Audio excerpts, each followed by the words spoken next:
پاکستان اور امریکہ کے درمیان مشترکہ فوجی مشق انسپائرڈ گیمبٹ 2026 کامیابی سے مکمل ہو گئی، جسے دونوں ممالک کے دیرینہ دفاعی تعلقات میں ایک اہم پیش رفت قرار دیا جا رہا ہے۔ امریکی سینٹرل کمانڈ کے آفیشیل ایکس اکاؤنٹ پر جاری بیان کے مطابق رواں ہفتے امریکی اور پاکستانی افواج نے national counter terrorism centre Pabbi میں مشترکہ تربیتی سرگرمیاں مکمل کی۔ مشق کے دوران انفنٹری کی پیشہ ورانہ مہارتوں، جدید جنگی حکمت عملیوں اور انسداد دہشت گردی کی کارروائیوں پر خصوصی توجہ دی گئی۔ سینٹ کام کا کہنا ہے اس مشترکہ مشق نے دونوں ممالک کی افواج کے درمیان باہمی اعتماد، ہم آہنگی اور عملی تعاون کو مزید فروغ دیا ہے، جو علاقائی سالمیت اور مشترکہ چیلنجز سے نمٹنے کے لیے نہایت اہم ہے۔ انسپائرڈ گیمبٹ 2026 کا انعقاد 8 سے 16 جنوری 2026 تک کیا گیا۔ 2 ہفتوں پر مشتمل اس مشق میں انسداد دہشت گردی کو مرکزی حیثیت حاصل ہے۔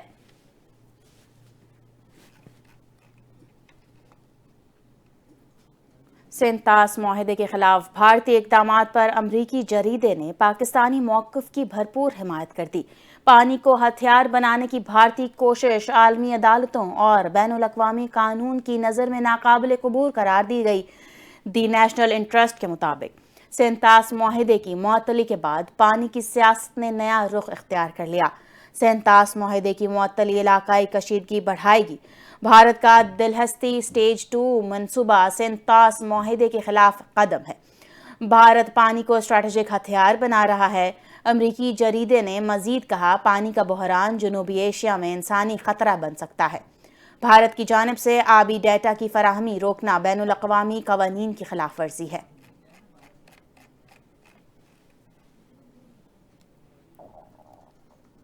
انڈر 19 ورلڈ کپ میں بھی بھارت سیاست سے باز نہ آیا۔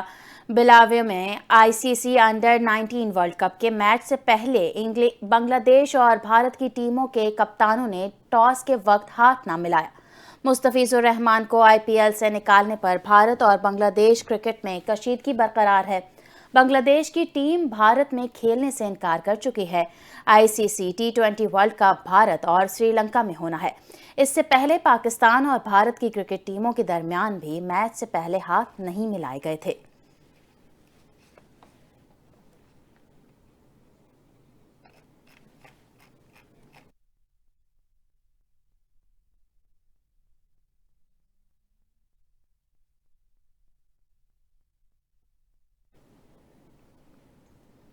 اب آپ کو بتائیں، کراچی میں مبینہ طور پر 100 سے زائد بچوں کو ہوس کا نشانہ بنانے والے ملزم کو ساتھی سمیت گرفتار کر لیا گیا۔ پولیس کی خصوصی ٹیم نے متاثرہ بچے کی نشاندہی پر ٹیپو سلطان کے علاقے سے گرفتار کیا۔ دوسری جانب عدالت ملزم کو 3 روزہ جسمانی ریمانڈ پر محمود آباد پولیس کے حوالے کر دیا گیا۔ کامیاب کارروائی پر وزیر اعلیٰ سندھ نے پولیس پارٹی کو شاباش دی۔ رپورٹ کر رہے ہیں عارف حبیب۔ کراچی میں مبینہ طور پر 100 سے زائد بچوں کو زیادتی کا نشانہ بنانے والا سیریل ریپسٹ عمران ساتھی سمیت ٹیپو سلطان کے علاقے سے پکڑا گیا۔ پولیس کے مطابق 2020 سے 2025 تک مختلف اضلاع میں بچوں سے زیادتی کی 7 شکایت موصول ہوئی۔ ان کیسز میں ایک ہی شخص کا ڈی این اے میچ ہونے پر ڈی آئی جی CIA کی سربراہی میں خصوصی ٹیم تشکیل دی گئی۔ ایس پی انویسٹیگیشن ایسٹ نے بتایا کہ ملزم عمران منظور کالونی کا رہائشی ہے۔ اس سے چوری کی موٹر سائیکل بھی برآمد ہوئی۔ اس سے 3 بچوں نے شناخت کیا۔ ملزم بچوں کو بلا پسلا کر ملی ندی کی طرف لے جا کر زیادتی کا نشانہ بناتا تھا۔ پولیس مجموعی طور پہ کافی بڑے احتجاج کرتی رہتی ہے، لیکن کیونکہ یہ جو پرٹیکولر کیس ہے بہت ہی زیادہ سنگین نوعیت کا تھا، تو ظاہر ہے اس کی سنگینی کی وجہ سے آپ لوگ بھی اس کو زیادہ اہمیت دے رہے ہیں۔ لیکن اصل چیز یہ ہے کہ پولیس نے بہت اچھا کام کیا، سائنٹیفک ایویڈنس پہ ان سب کو نیب کیا ہے۔ 2 جو ملزم ابھی تک پکڑے گئے، انشاءاللہ اور بھی گرفتاریاں ہوں گی۔ آئی جی سنگھ کا کہنا ہے کہ کیس کی سائنٹیفک بنیادوں پر تفتیش کی گئی۔ معاشرے کا المیہ ہے کہ صرف 7 سے 8 افراد نے ہی زیادتی کے مقدمات درج کرائے۔ دوسری جانب جوڈیشل مجسٹریٹ جنوبی نے ملزم عمران کو 3 روزہ جسمانی ریمانڈ پر محمود آباد پولیس کے حوالے کر دیا۔ تفتیشی افسر نے بتایا، مغوی بچے کے شور شرابے پر لوگوں نے ملزم کو پکڑ کر پولیس کے حوالے کیا اور اغوا کا مقدمہ درج کرا۔ تاہم دوران تفتیش کئی متعدد بچوں نے ملزم کی نشاندہی کی۔ شک ہے کہ ملزم نے کئی بچوں کو بدفعلی کے بعد قتل بھی کیا۔ وزیر اعلیٰ سندھ نے اہم گرفتاری پر پولیس پارٹی کو شاباش دی۔ انہوں نے ایڈیشنل آئی جی کراچی کو کہا کہ پولیس دیگر متاثرین کو بھی تلاش کرے اور ملزموں کو مقررہ کی سزا دلوائے۔ اسلام آباد تھانہ انڈسٹریل ایریا میں اندھے قتل کے اہم کیس میں اسلام آباد پولیس نے بڑی کامیابی حاصل کر لی ہے۔ ہمارے نمائندے شفیق بھٹی اس وقت موقع پر موجود ہیں اور ڈی آئی جی اسلام آباد جواد طارق سے براہ راست تفصیلات حاصل کر رہے ہیں۔ جی شفیق، آگاہ کیجیے گا کیا تفصیلات دی گئی ہیں ڈی آئی جی صاحب کی جانب سے؟ اسلام آباد کے تھانہ انڈسٹریل ایریا میں آج سے 2 روز قبل ایک سینئر وکیل ایڈوکیٹ ان کی ہلاکت کا معاملہ ہے۔ اس حوالے سے آج پریس کانفرنس کی ڈی آئی جی جواد طارق صاحب نے کی۔ آج ان سے ہم پوچھتے ہیں کہ اس حوالے سے کیا کہتے ہیں۔ بسم اللہ الرحمن الرحیم۔ جی جیسا آپ نے بتایا، یہ ایک لائر ہیں شیخ عبدالرؤف، ان کا مرڈر ہو گیا تھا 13 جنوری کو۔ ڈیڈ باڈی ان کی ملی تھی ایک جگہ سے، انڈسٹریل ایریا کی حدود سے۔ تو اس کو الحمدللہ ہم نے پوری ٹیم، اسلام آباد پولیس کی ساری ٹیم نے ایفرٹ کر کے تو ودن 3 days جو ہے اس کو ہم نے ٹریس آؤٹ کر لیا ہے اور ملزم گرفتار ہو گیا ہے۔ اس کو اب ریمانڈ پہ تفتیش جاری ہے اس کی۔ فردر ان کی جو آلۂ قتل ہے اور گاڑی کی برآمدگی ہے اس کے لیے بھی اسلام آباد پولیس جو ہے وہ ایفرٹ کر رہی ہے۔ الحمدللہ یہ بڑے شارٹ ٹائم میں ہم نے لائن ٹریس کر لیا ہے۔ اسلام آباد پولیس نے بہت ہی کم وقت میں اس قتل کے ملزم اور ان کو گرفتار کیا اور مزید تحقیقات جاری ہیں۔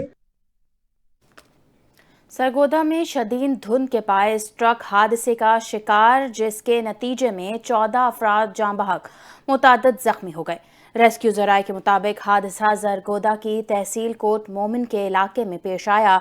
ٹرک میں 23 افراد سوار تھے، تاہم شدید دھند کے باعث حد نگاہ کم ہونے پر منی ٹرک سڑک سے اتر کر خشک نہر میں جا گرا۔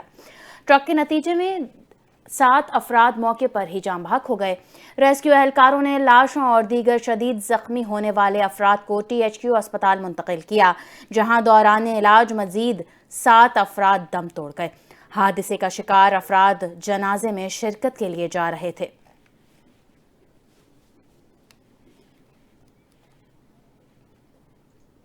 سینئر وزیر سندھ شرجیل انعام میمن کہتے ہیں، ہم اپنے ملک میں مثبت چیزوں کو آگے لے کر نہیں چلتے، تنقید برائے تنقید کو بس وتیرہ بنا رکھا ہے۔ کراچی میں میڈیا سے گفتگو کرتے ہوئے شرجیل انعام میمن نے کہا، پوری دنیا میں واحد سندھ حکومت ہے جو سائبر نائف کا مفت علاج کر رہی ہے۔ نیپال میں زلزلے کے بعد 8 لاکھ گھر بنائے گئے۔ 2022 میں سیلاب آیا، 70% سندھ پانی میں ڈوب ہوا گیا تھا۔ بلاول بھٹو زرداری نے ہدایت جاری کی، سیلاب متاثرین کے لیے گھر بنائے جائیں۔ اب سندھ حکومت 21 لاکھ گھر بنا رہی ہے۔ افغان کی بات کی، سب کو پتا ہے کہ نیپال میں ایک بہت بڑا زلزلہ آیا اور 8 لاکھ وہاں گھر بنائے گئے۔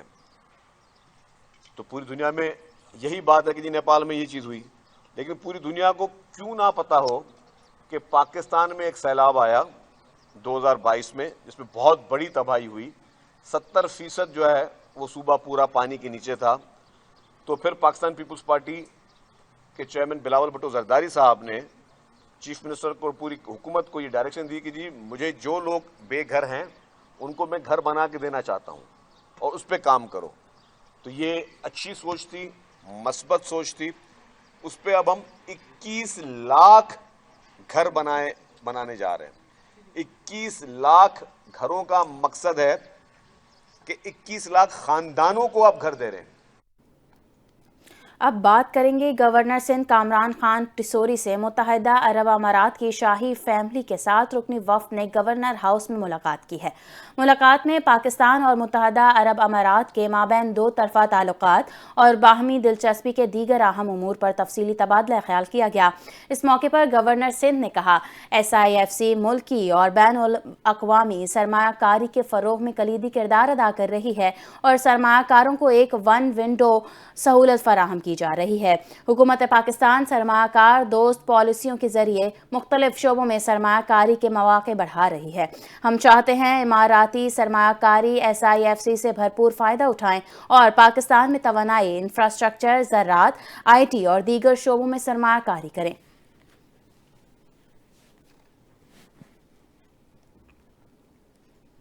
اسلام آباد میں وفاقی وزیر داخلہ محسن نقوی سے امریکی سفیر نیٹلی بیکر کی سربراہی میں اعلیٰ سطحی وفد نے ملاقات کی۔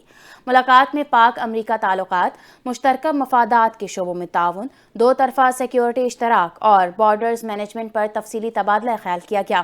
فریقین نے نیٹلی trust anti terrorist states programme اور Bureau of International Narcotics and Law Enforcement کے ساتھ جاری تعاون مزید مضبوط بنانے پر اتفاق کیا۔ محسن نقوی نے کہا، بیرون ملک جرائم میں ملوث افراد کی نشاندہی جدید سافٹ ویئر کے ذریعے کی جائے گی۔ FIA کے انسداد دہشت گردی ونگ کو فعال بنانے کے لیے امریکی معاونت فائدہ مند ثابت ہوگی، جو وفاقی سطح پر پہلا اینٹی ٹیررسٹ ونگ ہوگا اور صوبوں کے ساتھ مؤثر کوارڈینیشن رکھے گا۔ امریکی وفد نے پاکستان کی سیکیورٹی کاوشوں اور دو طرفہ تعاون کو سراہا اور تعاون مزید بڑھانے کے عزم کا اظہار کیا۔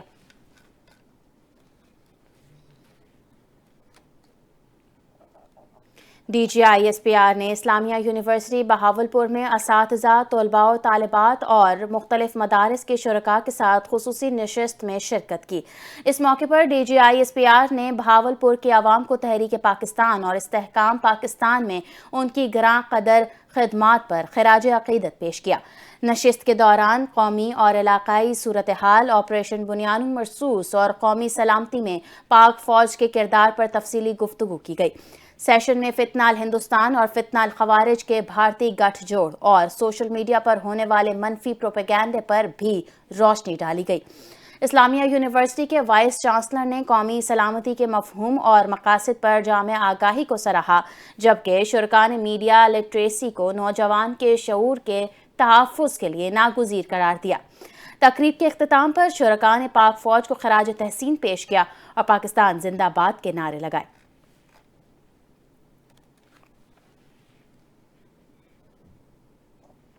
خبر شامل کریں گے، پاکستان کسٹمز نے جناح انٹرنیشنل ایئرپورٹ کراچی پر سونے کی سمگلنگ کو ناکام بنا دیا۔ FBR کے مطابق کسٹمز حکام نے 2 الگ کارروائیوں کے دوران 100 تولہ سونا، 10 سونے کی اینٹیں اور 11,900 امریکی ڈالر برآمد کر لیے۔ ضبط کی گئی اشیاء کی مجموعی مالیت 5,06,82,000 روپے بتائی گئی ہے۔ FBR کے مطابق کارروائیاں دبئی اور استنبول جانے والے مسافروں کے خلاف کی گئی۔ کسٹمز ایکٹ کے تحت مقدمات درج کر لیے گئے۔ ملزمان کے خلاف قانونی کارروائی کا آغاز کر دیا گیا۔ FBR کا کہنا ہے اسمگلنگ کے تدارک اور قومی محاصل کے تحفظ کے لیے کارروائیاں جاری رہیں گی۔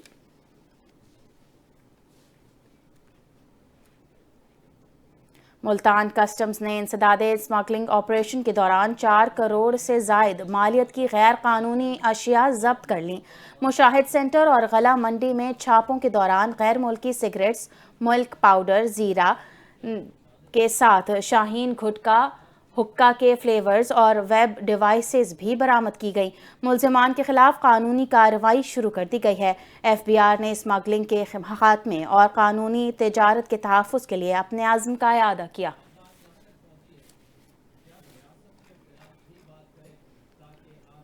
دہشت گردی کے خدشات کے پیش نظر CTD کی پنجاب کے مختلف شہروں میں کارروائیاں۔ بھارتی خفیہ ایجنسی کے ایجنٹ سمیت 49 دہشت گردوں کو گرفتار کر لیا گیا۔ حکام کے مطابق خفیہ اطلاعات کی بنیاد پر 1 ہفتے کے دوران مختلف آپریشنز کیے گئے، جن میں لاہور سے بھارتی خفیہ ایجنسی را کا ایجنٹ مجتبیٰ کو گرفتار کیا گیا۔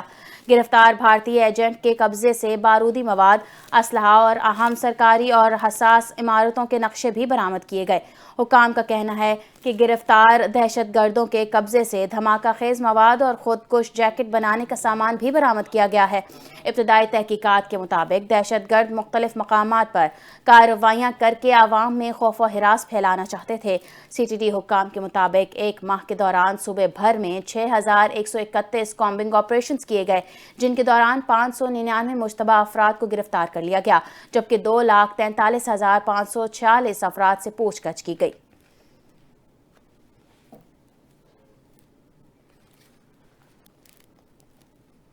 محکمہ موسمیات کے مطابق مغربی ہواؤں کا سلسلہ ملک میں داخل ہو چکا ہے اور 19 جنوری تک برقرار رہے گا۔ 19 جنوری تک گلگت بلتستان، کشمیر اور بالائی خیبر پختونخوا میں وقفے سے تیز ہواؤں اور گرج چمک کے ساتھ بارش جبکہ ہلکی سے درمیانی برفباری کا امکان ہے۔ محکمہ موسمیات کے مطابق 10 سے 20 جنوری کے دوران مری، گلیات اور گرد و نواح میں بارش اور برفباری کا امکان ہے۔ 20 سے 23 جنوری کے دوران گلگت بلتستان، کشمیر، اسلام آباد، مری، گلیات، خطہ، پوٹوہار، سرگودا، گجرانوالہ، لاہور، ساہیوال، ملتان، فیصل آباد، ڈیرہ غازی خان اور بہاولپور ڈویژن کے اضلاع میں بارش کا امکان ہے۔ 21 اور 22 جنوری کے روز بلوچستان اور 22 اور 23 جنوری کو سندھ کے بیشتر علاقوں میں تیز ہواؤں اور گرج چمک کے ساتھ وقفے سے بارش ہونے کی توقع ہے۔ اس دوران کوئٹہ، زیارت، چمن، پشین، قلعہ عبداللہ، قلعہ سیف اللہ، نوشکی، ہرنائی اور جوب میں درمیانی سے شدید برفباری کا بھی امکان ہے۔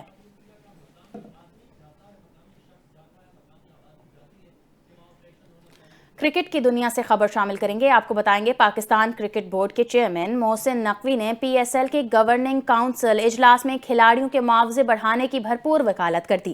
ذرائع کے مطابق P S L governing council میں اجلاس میں چیئرمین نے ٹیم مالکان کو کھلاڑیوں کے معاوضے بڑھانے کا مشورہ دے دیا۔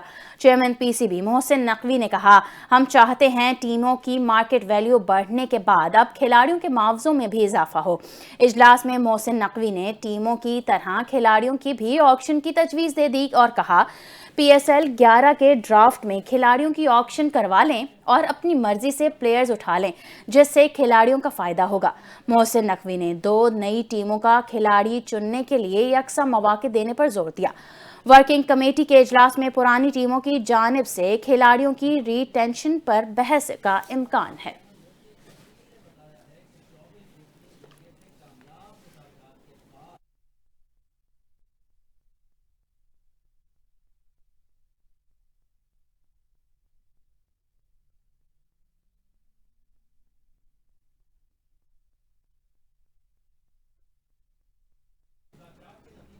ایس ایس پی اے وی ایل سی خالد مصطفیٰ کورائی کا سی پی کے پریڈی کا تفصیلی دورے میں اے وی ایل سی کے ڈی ایس پیز اور انویسٹیگیشن آفیسرز بھی موجود تھے۔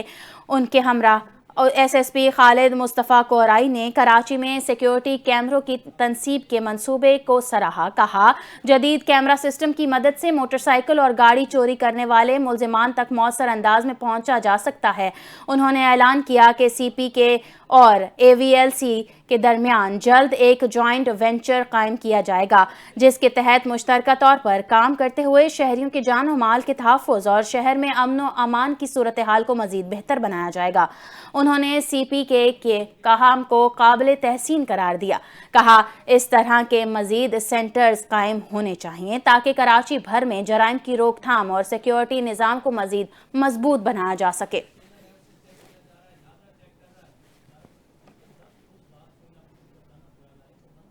نیوز بلیٹن سے فی الوقت کے لیے اتنا ہی۔ مزید خبروں اور اپڈیٹس کے لیے دیکھتے رہیے NTN نیوز۔